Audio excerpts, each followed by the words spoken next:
Tribunars sejak Jumat hingga Senin tanggal 26 hingga 29 Mei 2023, tim Kelambit Puser Polres Bangka berhasil membekuk komplotan pencurian di berbagai wilayah di Kabupaten Bangka. Tim Kelambit Puser Polres Bangka juga mengungkap kepemilikan senjata api laras pendek rakitan jenis revolver yang dikuasai oleh otak komplotan Slamet Santoso alias Edi Ribut Tribunars. Dalam pengungkapan kasus, tim yang dipimpin oleh Aibda Hendrayadi dan dibantu oleh Polsek Mendo Barat, Polsek Pemali, dan juga tim Opsnal Polres Bangka Barat. Dan bagaimana informasi lengkapnya akan dilaporkan oleh rekan Dedi Marjaya dari Bangka Pos. Silakan rekan Dedi. Ya, selamat siang pemirsa Tribunars dan selamat siang Ariska. Dapat saya laporkan bahwa tim Kelambit Puser Polres Bangka selama 4 hari melakukan pengungkapan kasus, berhasil mengungkap 2 kasus, yakni pencurian dengan pemberatan dengan 5 tersangka dan pencurian kepemilikan senjata api jenis rakitan. Saat itu bermula dari pengembangan kasus dari wilayah Polsek Mendo Barat, di mana sebuah bengkel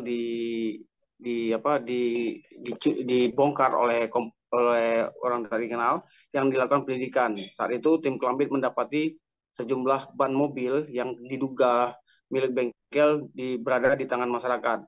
Dari situ kemudian dilakukan pengembangan, ternyata pembeli mengaku membeli dari Slamet Santoso alias Edi Ribut. Kemudian tim Kelambit melakukan pengejaran. Ternyata saat itu diketahui Slamet Santoso alias Edi Ribut bersama rekannya hendak menyeberang ke Palembang melalui jalur penyeberangan di Tanjung Kalian Bangka Barat. Nah, saat dibekuk tim Kelambit Puser Bangka dibantu Opsnal Polres Bangka Barat berhasil mengamankan Edi Ribut bersama rekannya Acong. Kemudian sebelumnya tim Kelambit juga mendapat informasi bahwa pelaku ini dalam beraksi melakukan aksi pencuriannya dibekali dengan senjata api. Kemudian setelah diinterogasi, Slamet Santoso alias Edi Ribut mengakui bahwa memang memiliki senjata api jenis rakitan. Kemudian ia menunjukkan tempat menyimpan di salah satu belakang rumah kerabatnya dalam kondisi terkubur. Edi Ribut mengaku sebelum ia berencana melarikan diri setelah mengetahui dikejar oleh polisi, ia mengubur senjata api tersebut dengan 6 peluru aktif. Kemudian tim Kelambit mengamankan senjata api dan membawa Edi Ribut ke Polres Bangka. Selain itu juga diamankan rekannya Arifin alias Ipin yang juga terlibat dalam kasus tersebut. Dari pengakuan komplotan ini, mereka mengakui bahwa melakukan pencurian di setidaknya 19 TKP, di mana sebagian besar TKP pencurian tidak dilaporkan oleh korbannya. Kemudian tim Kelambit juga mendalami ke asal-usul dari senjata api tersebut.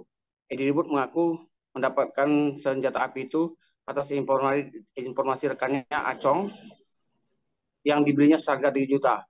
Sementara Acong mengaku ia mengetahui ada rekannya yang memiliki senjata api. Sementara Edi Ribut juga menginginkan ingin menguasai dalam arti ingin memegang senjata api. Kemudian Acong mempertemukan Edi Ribut dan rekannya Zul Amri, warga Girimaya Pangkal Pinang. Diketahui saat itu disepakati harga untuk senjata api itu adalah 3 juta. Kemudian Zul Amri diamankan oleh tim Kelambit dan diketahui Zul Amri mengaku ia juga membeli barang tersebut dari Rindang Lembayong alias Bujang seharga Rp2.500.000. Sementara Bujang alias Rindang mengakui bahwa senjata api itu ia beli dari rekannya bernama Jody. Baik Bujang maupun si Jody berhasil diamankan. Jody akhirnya di hadapan polisi mengaku bahwa ia mendapatkan senjata api itu adalah milik orang tuanya. Sebelum 4 tahun yang lalu, Jody menceritakan bahwa senjata api jenis rakitan itu diminta oleh orang tuanya atau ayahnya sebelum meninggal dunia untuk dikuburkan atau dibuang. Namun setelah si Jody kemudian memutuskan untuk mengubur saja di belakang rumahnya. Nah, setelah 4 tahun kemudian setelah ayahnya meninggal, awal bulan Mei 2023, kemudian karena terdesak ekonomi, Jody menggali kembali senjata api dan peluru aktif tersebut untuk berniat untuk dijualnya. Karena terdesak ekonomi, Jody mengaku dalam kondisi tidak sehat, yaitu menderita sakit TBC. Jody kemudian menjualnya, meminta rekannya menjual sehingga sampai di tangan otak pelaku pencurian, yaitu Slamet Santoso alias Edi Ribut. Jody juga mengaku menyesal menjual itu karena jatuh ke tangan para pencuri tersebut. Jody juga mengaku tidak mengenali para pelaku pencurian tersebut.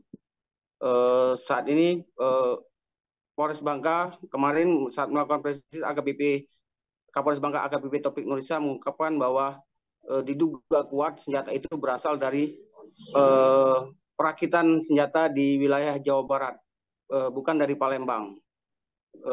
Dengan terungkapnya kasus ini, Kapolres Bangka Induk AKBP Taufik Nurisa berharap masyarakat lebih berhati-hati karena dalam kondisi kesulitan ekonomi ini banyak pelaku kejahatan yang mengincar untuk melakukan tindak kejahatan.